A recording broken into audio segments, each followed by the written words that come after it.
Buenos días, queridos hermanos, feliz sábado para todos en este día 2 de noviembre del año 2024. Hoy vamos a tratar un tema realmente interesante, se titula La plenitud de Cristo o cómo estar llenos de la plenitud de Dios, la plenitud de Cristo. Y para ello vamos a centrarnos sobre todo en Efesios capítulo 2, vamos a leer bastantes versículos de este capítulo de Efesios y también vamos a tratar ciertos versículos de Romanos 11. Porque nos vamos a dar cuenta de algo. Vamos a ver cómo podemos ser llenos de la plenitud de Cristo y vamos a ver por qué eso puede ser posible para nosotros. El primer texto que vamos a leer es Efesios 2, versículos del 11 al 12, que nos dice: Por tanto, acordaos de que en otro tiempo vosotros los gentiles, en cuanto a la carne, erais llamados incircuncisión por la llamada circuncisión, hecha con mano en la carne. Aquí está hablando de una distinción física entre los judíos, que son los de la circuncisión, y todos los demás, los pueblos paganos, los gentiles, como se conoce en la Biblia, que eran llamados los incircuncisos. No había esta diferencia en la propia carne, una diferencia física. Luego en el versículo 12 nos dice que en aquel tiempo estabais sin Cristo, alejados de la ciudadanía de Israel y ajenos a los pactos de la promesa, sin esperanza y sin Dios en el mundo. Con lo cual, algo había de pasar, algo había de suceder para que esto cambiara, ¿verdad? Y es lo que vamos a ver a continuación, porque para que esto cambiara solo podía pasar una cosa y solo lo podía obrar este cambio una sola persona. Vamos a ver quién es. En Efesios 2, versículos del 13 al 16, siguiendo con la lectura que hemos empezado, nos dice lo siguiente: Pero ahora, en Cristo Jesús, vosotros que en otro tiempo estabais lejos, habéis sido hechos cercanos por la sangre de Cristo. Se está refiriendo obviamente a los gentiles. Hace un tiempo estaban lejos, además los propios judíos habían puesto una pared entre los gentiles y ellos, no se relacionaban con ellos, los consideraban totalmente ajenos a cualquier pacto, no tenían relación. Y ahora con la muerte de Cristo, pues eso ha cambiado, ¿no? Y así se lo transmitió al apóstol Pedro en Hechos capítulo 10, por ejemplo. Pero aquí estamos viendo lo que nos dice el apóstol Pablo. Dice que en Cristo Jesús los que estaban lejos, los gentiles, han sido hechos cercanos a los demás por la sangre de Cristo, únicamente por ese hecho. Y luego nos añade: porque Él es nuestra paz, que de ambos pueblos hizo uno. ¿Cuál? El pueblo judío y el pueblo del resto del mundo, los gentiles. En Él son un solo pueblo. Ya no hay ni judío ni griego, ni hombre ni mujer, como dice en otros versículos Pablo, derribando así la pared intermedia de separación, aboliendo en su carne las enemistades, la ley de los mandamientos expresados en ordenanzas, para crear en sí mismo, eso es importante, crear en el propio Jesús. Jesús nos crea en Él mismo, de los dos un solo y nuevo hombre, haciendo la paz. Y mediante la cruz reconciliar con Dios a ambos en un solo cuerpo, matando en ella las enemistades. Con lo cual vemos que la cruz de Cristo y por medio de la sangre de Cristo ya no ha de haber más diferencias entre gentiles, judíos, entre razas, etc. Todos son hechos uno en Cristo Jesús. Somos todos creados en Él, nuevas criaturas, un nuevo hombre, un nuevo pueblo. Ya no hay división alguna en Cristo. Luego, para entender un poco más esto, me gustaría leer Romanos 10, 21 y Romanos 11 del versículo 1 en adelante, porque ahí Pablo explica lo mismo, pero lo explica más detalladamente, y lo explica más incluso hablando a los propios judíos.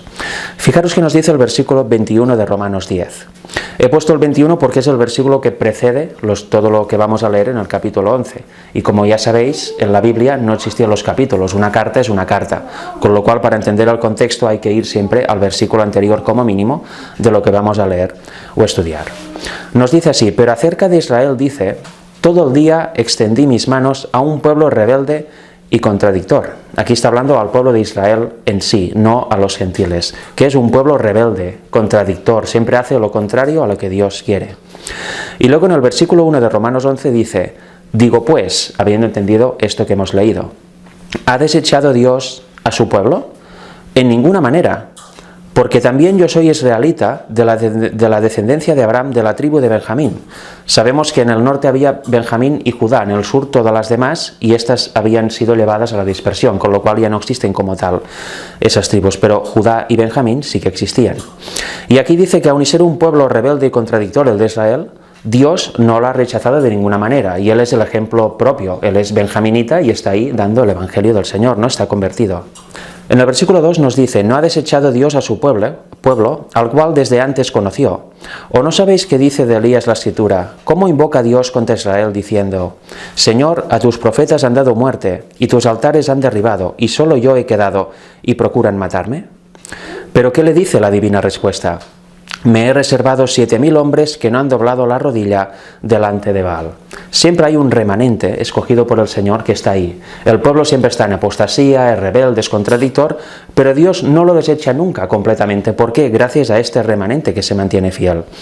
Aquí habla de los 7.000 que no han doblado rodilla delante de Baal. Es un versículo muy famoso, ¿verdad?, que usamos. Y en el versículo 5 nos lo dice más claro. Así también, aún en este tiempo, no ya en el tiempo de Elías, sino también en su tiempo y obviamente en el nuestro y en todas las épocas, ha quedado un remanente escogido por gracia. Como veis, siempre escogido por gracia. ¿Por qué? Por lo que dice el versículo 6. Y si por gracia, ya no es por obras. De otra manera la gracia ya no es gracia.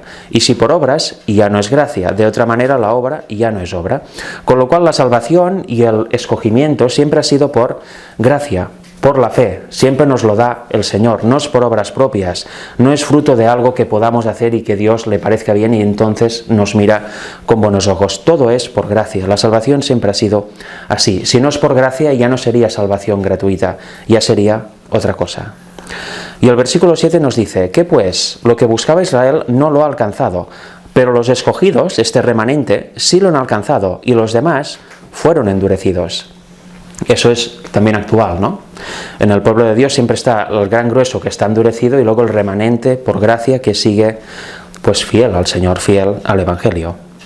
En los versículos 11 y 15 y 16 nos sigue diciendo, porque no vamos a leer obviamente todo el capítulo, vamos a leer porciones para entender qué nos está diciendo aquí Pablo y juntarlo con lo que nos dice en Efesios 2.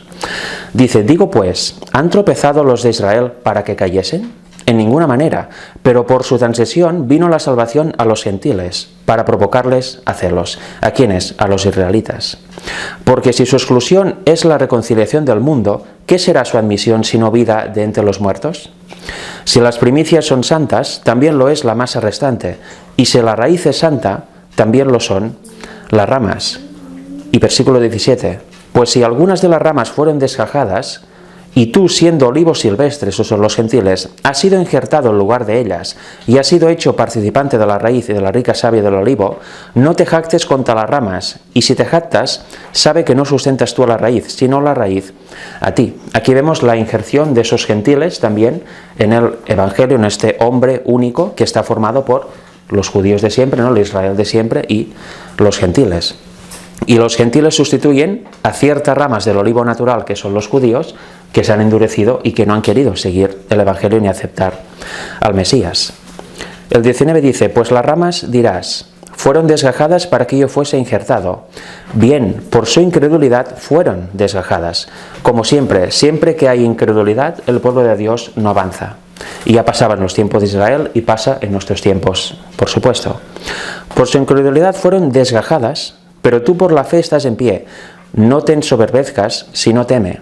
Los gentiles están de pie y en este nuevo hombre, en este olivo silvestre, injertado en el olivo natural, por la fe. Si nos volvemos incrédulos, seremos también desgajados. Porque fijaros, dice, porque si Dios no perdonó a las ramas naturales, a ti tampoco te perdonará. Con lo cual, si los gentiles cometen el pecado de la incredulidad, también serán arrancados fácilmente de este hombre criado en Cristo Jesús. Todo depende de las elecciones de cada uno, de si creemos a Dios o no lo creemos.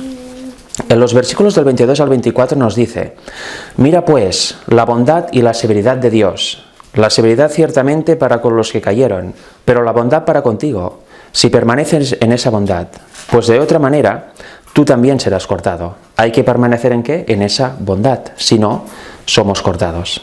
Siempre es así, siempre hay una condición.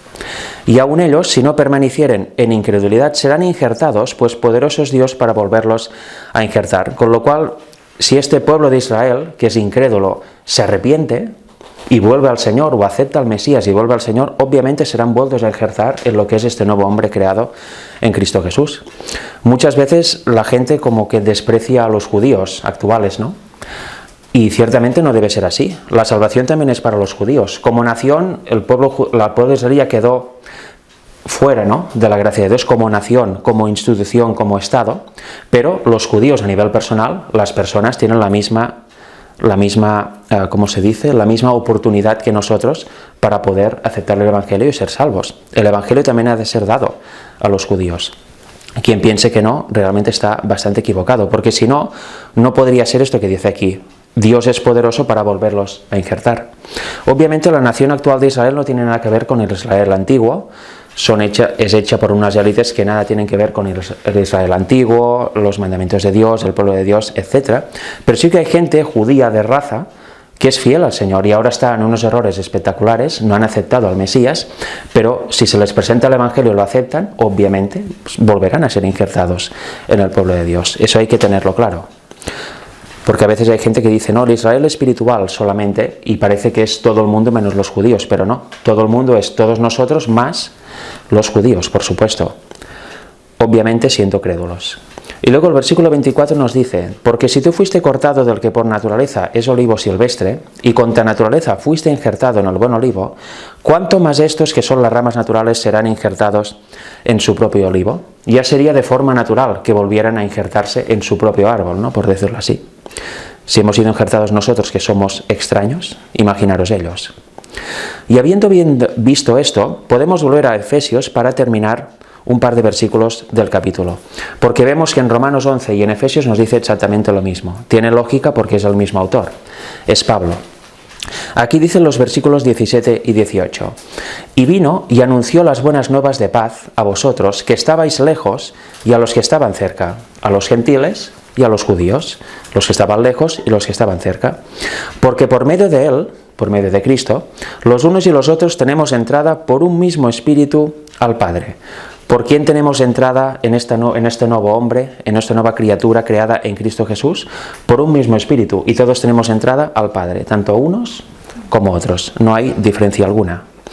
Si os fijáis, esta frase, por un mismo espíritu al Padre, me ha llevado irremediablemente a Gálatas 4, del 6 al 7, ¿no?, porque nos dice exactamente lo mismo de otra manera. Aquí dice, Gálatas 4, versículos 6 y 7. Y por cuanto sois hijos, Dios envió a vuestros corazones el espíritu de su Hijo, el cual clama, Abba Padre. Este es el espíritu por el cual tenemos entrada unos y otros al Padre, el espíritu de su Hijo.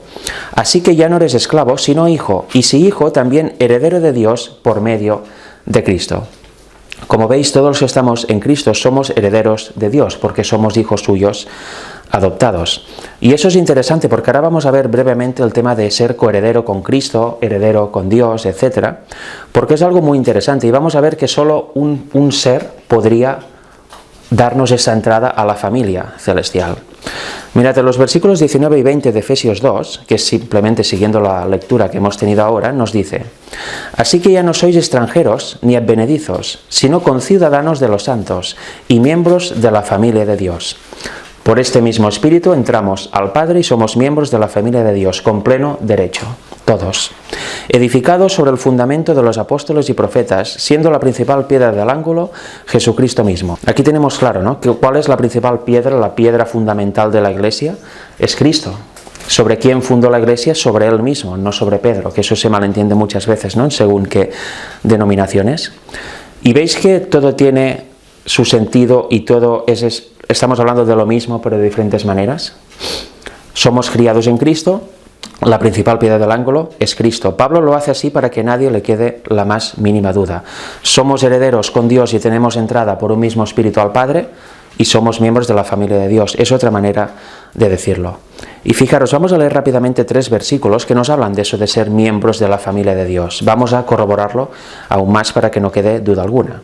En Efesios 3:6 nos dice que los gentiles son coherederos y miembros del mismo cuerpo y copartícipes de la promesa en Cristo Jesús por medio del Evangelio. Aquí tenemos a los gentiles que son coherederos y miembros del mismo cuerpo, igual que los judíos también, que acepten al Mesías, a Jesús como el Mesías. En Romanos 8:17 nos dice, y si hijos, también herederos, herederos de Dios y coherederos con Cristo, si es que padecemos juntamente con Él, para que juntamente con Él seamos glorificados. ¿Veis que es la misma idea en Romanos? Y para finalizar, en Hebreos 11:9 nos dice, Por la fe habitó como extranjero en la tierra prometida como en tierra ajena, morando en tiendas con Isaac y Jacob, coherederos de la misma promesa. Una vez más nos habla de la idea de ser herederos con Dios y con Cristo y participar o ser miembro de esta familia real, la familia de Dios.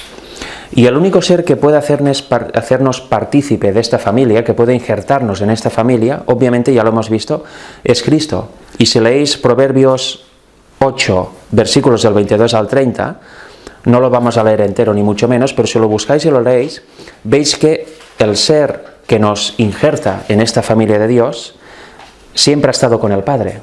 Siempre ha estado con el Padre. No puede ser otro ser que nos injerte, a no ser que uno que sea igual al Padre y que siempre haya estado con Él, que sea parte de esta familia desde el principio. Nos dice, hablando de Cristo, que Jehová me poseía en el principio, ya de antiguo, antes de sus obras. Eternamente tuve el principado, desde el principio, antes de la tierra. Antes de los abismos fui engendrada, antes que fuesen las fuentes de las muchas aguas, etcétera, etcétera. Aquí vemos a Cristo. Se habla de la sabiduría, pero vemos claro que es Cristo, que habla de que fue engendrada en los días de la eternidad y que siempre había estado con Jehová, había estado con su Padre. Y dice al final en el versículo 30, con Él estaba yo ordenándolo todo, y era su delicia de día en día, teniendo solaz delante de Él en todo tiempo. Siempre ha estado ahí con el Padre, con lo cual obviamente el único ser que puede hacernos miembros o partícipes de esta familia divina es el Hijo de Dios. Por eso vino aquí y por medio de su sangre podemos entrar. En Juan 15, versículos 14 y 15, nos lo dice más claro el apóstol Juan, porque aquí son palabras de Jesús y Él mismo nos dice que Él nos entrará en esta familia real. Dice el versículo 14, vosotros sois mis amigos, si hacéis lo que yo os mando. Ya no os llamaré siervos, porque el siervo no sabe lo que hace su Señor, pero os he llamado amigos, porque todas las cosas que oí de mi Padre os las he dado a conocer. Cuando alguien es parte de una familia, ¿hay secretos? Normalmente no hay secretos, cada uno sabe todo de la familia y hay esta unión íntima y todo el mundo es conocedor de todo, sabe los problemas, las virtudes, las alegrías, las cosas positivas y negativas de una familia. Pues imaginaros en la familia celestial. Aquí Cristo nos lo dice claramente. Todas las cosas que oigo de mi Padre os las doy a conocer, con lo cual seremos participantes de pleno derecho de la familia de Dios. Lo sabremos todo si así lo queremos. Todo lo que el Padre le dice al Hijo, el Hijo nos lo dice y si nosotros estamos atentos para oír, lo conoceremos plenamente. Y en Juan 16, 12 y 13 nos dice un poco más de esto, ¿no? Porque nos habla de otro personaje, que luego veremos que es exactamente el mismo que hemos hablado en esta mañana. Dice así el versículo 12, aún tengo muchas cosas que deciros, pero ahora no las podréis sobrellevar. Es Cristo hablando a los discípulos. Hay muchas cosas que os he de hablar, pero ahora no estáis preparados para recibirlas. Pero cuando venga el Espíritu de verdad, Él os guiará a toda la verdad, porque no hablará por su propia cuenta, sino que hablará todo lo que oyere y os hará saber las cosas que habrán de venir. Entonces está diciendo, cuando venga ese Espíritu que el Padre os enviará en mi nombre, Él os revelará todo. Dice que no hablará por su propia cuenta, con lo cual hablará todo lo que el Padre le diga. Diles esto, diles aquello, haced conocer todo esto. Es interesante porque esa misma función de no hablar por su propia cuenta también la tenía Cristo cuando estaba aquí en la tierra. En Juan 12, 49 nos dice, porque yo no he hablado por mi propia cuenta. El Padre que me envió, Él me dio mandamiento de lo que he de decir y de lo que he de hablar. Con lo cual vemos que cuando Cristo estaba aquí hacía exactamente lo mismo, hablaba lo que le decía al Padre, lo que veía del Padre, lo que oía del Padre, Él nos lo transmitía. Simplemente no eran opiniones propias, no hablaba por su propia cuenta. Y cuando venga el Espíritu de verdad, resulta que hablará exactamente lo mismo, lo que el Padre le diga. Aquí vemos una unión, ¿verdad?, entre este Hijo y el Espíritu de verdad. Vemos una unión que prácticamente se podría decir, o de hecho se puede decir que son exactamente lo mismo, ¿no? Uno como hombre y el otro en su naturaleza divina. ¿Veis qué relaciones hay cuando se estudia la Biblia así? Sin tergiversar conceptos, sin ir más allá de lo que dice el texto. Y hablando del Espíritu, hay algo que muchas gentes hoy en día no tenemos claro. Y lo he oído en multitud de comentarios y parece que la Iglesia está esperando el derramamiento del Espíritu Santo allá en el futuro y a ver qué pasa, ¿no? Yo estoy aquí en mi sofá o en la Iglesia esperando a ver si en algún momento soy tocado y me ilumino y estoy preparado de repente para dar el fuerte pregón.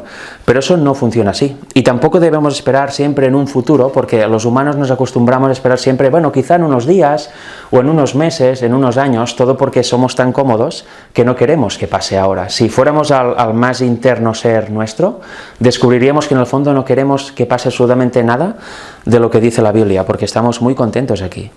Pero esta cita del Review and Herald del 19 de marzo de 1895, también se encuentra en el Evangelismo, pero no recuerdo la página ahora, nos dice que el descenso del Espíritu Santo sobre la Iglesia es esperado como si tratara de un asunto del futuro, pero es el privilegio de la Iglesia tenerlo ahora mismo. Eso ya en 1895, imaginaros ahora. O sea, es algo actual, es algo del presente recibir este Espíritu y que esté en nosotros por la fe. Dice, buscadlo, orad por él, creed en él, debemos tenerlo y el cielo está esperando concederlo. Aquí volvemos a algo que soy bastante repetitivo, ¿no? Pero siempre estamos esperando en el futuro, a ver qué pasará, cuando venga la ley dominical, cuando pase esto, cuando venga todo aquello. Pero el cielo está esperando para concederlo. O sea que se ve que lo que ha de pasar es algo en nosotros, una predisposición a quererlo recibir, ¿no? Una entrega al Señor para poder recibirlo, que el cielo nos lo conceda y de esta forma poder dar el fuerte pregón, ¿no? Ser llenos de él. Pero nos hemos acostumbrado a estar en un estadio personal tedioso, de espera permanente, y así van pasando generaciones y generaciones y nunca llega la generación prometida por la Biblia, ¿no? Esta generación que es sellada, da el fuerte pregón y luego por fin viene Cristo. Pues era el privilegio en 1895 y es privilegio hoy en 2024 de que por fin aparezca esta generación, que realmente pida al Espíritu, lo reciba y esté preparada para dar el fuerte pregón. El cielo no está esperando algo, está simplemente ahí, te lo doy ya o no, quieres o no. Pero cuando van a darlo, ven que los humanos, yo no quiero. Cada uno hace su vida, la Iglesia está en sus cosas, etc. Hemos perdido el norte por completo como institución, como Iglesia y también a nivel personal, muchas veces también. ¿Verdad? Yo esta cita no la he visto predicada en ninguna parte. Siempre es a ver, ¿no? Pero puede ser ahora. Y luego para finalizar quedan un par de citas que son muy interesantes también. Una está en el Deseado de todas las gentes, página 454, párrafo 1 y 2, que nos dice: las más ricas bendiciones del cielo habían sido ofrecidas gratuitamente a aquellos activos pueblos próximos al mar de Galilea. Día tras día el príncipe de la vida había entrado y salido entre ellos. La gloria de Dios, que profetas y reyes habían anhelado ver, habría brillado sobre las multitudes que se agolpaban en el camino del Salvador. Sin embargo, habían rechazado el don celestial. Es algo también muy común. En su caso, tenían a Cristo mismo caminando entre ellos, yendo y saliendo de Galilea todos los días, y habían rechazado muchos de ellos el don celestial. No lo habían sabido apreciar. ¿Será que ahora nos pasa exactamente lo mismo con el Evangelio? Yo creo que sí. Pero ahora vamos a ver un punto que es el que hace rechazar ciertas cosas, ciertas verdades fundamentales de la Biblia. Y lo vamos a ver porque eso pasaba en aquel tiempo y pasa ahora. Y si no, ya me diréis a ver si no os suena familiar. Dice: con gran ostentación de prudencia, los rabinos habían amonestado al pueblo contra la aceptación de las nuevas doctrinas enseñadas por este nuevo maestro. ¿Veis? Los rabinos, el teórico pueblo de Dios, la dirigencia, había amonestado al pueblo a decirle: no aceptéis nada de lo que os diga este maestro. Jesús no es ni el Salvador, ni es el Mesías, ni es nadie. Al contrario, quiere usurparnos el poder, ¿no? No aceptéis esas nuevas doctrinas. ¿Eran nuevas? Era la verdad del Evangelio, era lo que decía sus escrituras, lo que conocemos como el Antiguo Testamento. Pero estaba tan lleno de oscuridad y tradiciones que se había perdido de vista lo genuino y lo original. ¿Hoy no pasa lo mismo? Ahora quizá no dicen no aceptéis las teorías de este o de aquel, pero como la mayoría de gente se basa en su credo, si algo sale del credo, ya está, ya es inaceptable. Pero si el credo dijera esto, sí que lo aceptarían. O sea, nuestra mente está puesta en el credo y en lo que digan los dirigentes. Si algo sale, ya no es verdad. ¿En serio? Luego dice: porque sus teorías y prácticas contradecían las enseñanzas de los padres. Como decía, hoy los padres, ¿qué son? ¿El credo? Sí. ¿Los dirigentes? Me atrevería a decir incluso pioneros, porque a veces uno se enmarca tanto en lo que decían los primeros padres, los pioneros, en este caso de los adventistas, que tenían gran luz y dijeron verdades, pero de verdad que no se puede profundizar un poco más, no se puede ir más allá de ellos, siguiendo su línea. ¿Verdad que sí? Pues hay gente que se cierra. Si no es exactamente eso, ya está. O sea, estamos anclados desde 1800 y pico. ¿Verdad que no? Y aquí viene lo triste. El pueblo dio crédito a lo que enseñaban los sacerdotes y fariseos, en lugar de procurar entender por sí mismo la palabra de Dios. Y hoy pasa lo mismo. En la verdad del Padre y el Hijo, en la verdad de la naturaleza humana de Jesús, en cualquier verdad que parece que no es muy aceptada en la Iglesia o que puede crear prejuicios de entrada, pasa esto. La mayoría de gente prefiere creer lo que dice el credo, prefiere creer lo que dicen sus pastores, prefiere creer lo que siempre ha creído por temor a las consecuencias, cuando la realidad es que debemos entender por nosotros mismos lo que dice la palabra de Dios. Es tan clara, se ve claramente un espíritu u otro. Cuando alguien comenta algo acerca de una verdad expuesta y la niega y la rechaza, ya se ve un espíritu extraño y empieza con comentarios, se convierte en un bucle muy curioso que no lleva a nada, ¿no? Lleva al rechazo. Me recuerda a Herodes cuando le pidió a Jesús, hazme un milagro. Jesús no lo hizo porque dijo, he hecho 10.000 milagros, tú los has visto, si te hago otro más, pedirás otro y otro. O sea, piden sin querer, piden para nunca aceptar, ¿no? Y eso debemos ser conscientes cuando viene ese tipo de espíritu. Pero luego hay otras personas que aceptan las verdades con una rapidez impresionante y dicen, es que más claro no puede ser. Lo aceptan sin temor a las consecuencias. Ese debe ser el espíritu del cristiano, creer lo que dice la palabra independientemente de credos, de historia, de tradiciones, etc. Es mi recomendación y también la que dice aquí el espíritu de profecía. Y para terminar vamos a leer una cita corta que está en Nuestra elevada vocación, página 23, párrafo 4. Dice, no basta el mero asentimiento de la verdad. Aquí vamos a ver lo que es ser llenos de la plenitud de Cristo, ¿verdad? Lo que hemos visto de ser partícipes de este Espíritu, ser partícipes de la familia celestial. Dice que no basta el mero asentimiento de la verdad. Debemos vivir diariamente la verdad. Si solo tenemos la verdad teórica, seremos muy inteligentes, pero si no la vivimos, hay un problema, ¿verdad? Debemos encerrarnos con Dios y entregarlo todo a Él. No es suficiente escuchar las grandes verdades de la palabra. Las podemos escuchar, podemos entenderlas, podemos aceptarlas, pero si solo las escuchamos, no es suficiente. Falta que sean una realidad en nuestra vida. Podemos formularnos la pregunta, ¿mora Cristo en mi corazón por fe? Y eso me lo he hecho muchas veces, esta pregunta. A veces que hago cosas o ciertos eventos o ciertas... Digo, tanto que conoces, ¿no? Sabes precisamente eso y mira qué estás haciendo. Y me pregunto, ¿realmente mora en mí Cristo, en mi corazón? Desde luego en aquellos momentos seguro que no. Pero la clave es que more siempre. Y que cada vez que pase algo, pues se vea que mora Cristo en tu corazón. Y tantas veces no es así, ¿verdad? Pues debemos hacernos esta pregunta. Conozco esto, conozco aquello, mira qué conocimiento, pero si Cristo no mora en mí, soy vil metal, me voy a perder. Quizá podré dar instrucciones a los demás, compartir la palabra, pero ¿qué será de mi vida, no? Si Cristo no se manifiesta en toda acción que tenemos en nuestra vida, quiere decir que Cristo no mora realmente en nuestro corazón. Y debemos autoanalizarnos, es muy importante ahora que aún hay tiempo de gracia. Dice que solo Él puede mostrarnos nuestra necesidad y revelarnos la dignidad y la gloria de la verdad.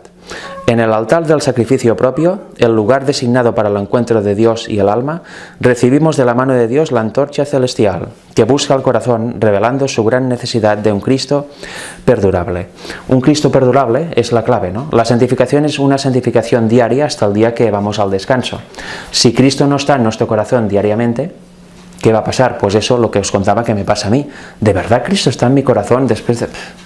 ¿No? Son cosas, ¿no? Al menos la ventaja es que nos damos cuenta. Quien no se da cuenta aún es peor, ¿no? Pero debemos tenerlo claro. Por un mismo espíritu tenemos entrada al Padre, es el Espíritu de Cristo, y realmente Cristo debe morar en nuestro corazón siempre, todos los días. Debemos ser llenos de la plenitud de Dios todos los días, porque si no tendremos un mero asentimiento de la verdad. Y me atrevo a decir que eso es lo que pasa a muchísimas personas, pero es bueno ser conscientes de esto. Y debemos recordar que la promesa del Espíritu no es algo futuro, sino que puede ser ya mismo. Teniendo esa mentalidad, ¿verdad que sería diferente cuando cada año el 22 de octubre los adventistas pasan los típicos mensajes, ¿no? Hace 180 años, 179, 100 no sé cuántos desde el 22 de octubre como una celebración? Yo jamás lo he compartido porque es una derrota espectacular en el fondo. Sí, celebramos que hace 180 años que Cristo entró en el lugar santísimo, pero ya debería haber vuelto. Entonces estamos aquí reteniéndolo en el fondo en el lugar santísimo.